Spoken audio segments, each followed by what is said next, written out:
Hi, my name is Brett, and I'm going to be your instructor for this course. I'd like to go over what we're going to be covering and what you can expect in this course on Swift 3 with iOS 10. So we're going to start off with language fundamentals.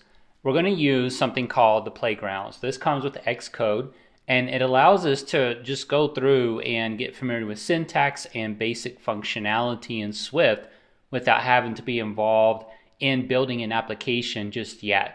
So for those language fundamentals, what we're going to do are see how to create variables, constants, arrays. We're going to get into looping, conditionals. We'll see how to create classes and functions. And then to kind of solidify what we've learned, we're going to create a project, and you're going to have instructions. You're going to go off, try to solve the project, and there's going to be a walkthrough as well on the solution. Now next, what we're going to get into is actually creating the application, which is going to be an inventory management application. And it's going to allow us to do quite a few things. It may sound a little bit simple, but we're going to have to add items. We're going to have items that we can check which are the newest, which are the oldest, how much inventory of some particular item we have. And we're going to start off with creating the layout of the application. This gets us into scene building and navigation to scenes. We'll also have to work with auto layout as well. We'll get into adding a table view to our scene, and we'll have bindings that we'll need to do for our UI controls. We'll also see how to add in the Safari view controller, which is going to allow us to integrate the Safari web browser into our application. This is where we can go out and view our vendors, for example.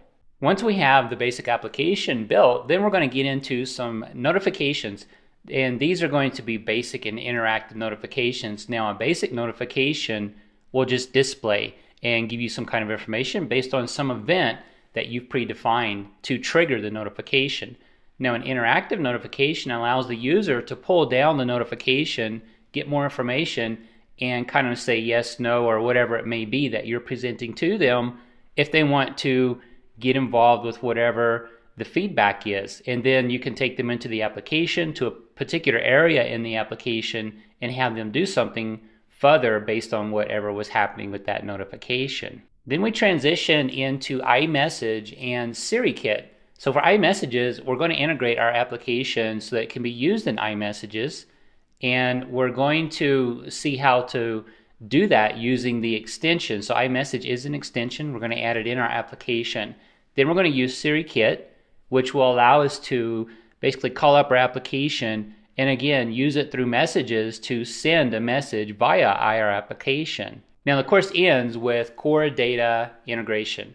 And there what we're going to do is take what we basically have for our inventory, which is in an array, and move it into core data. And then we're going to see how do you do that? How do you transition into core data?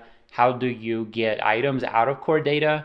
How do you add them into core data? So everything that we're doing with arrays, which basically is hard-coded data, we're going to replace and have it more dynamic and use core data for that. So that is a complete overview of what we're going to be covering in this course. There's quite a bit going on, so let's go ahead and jump right in.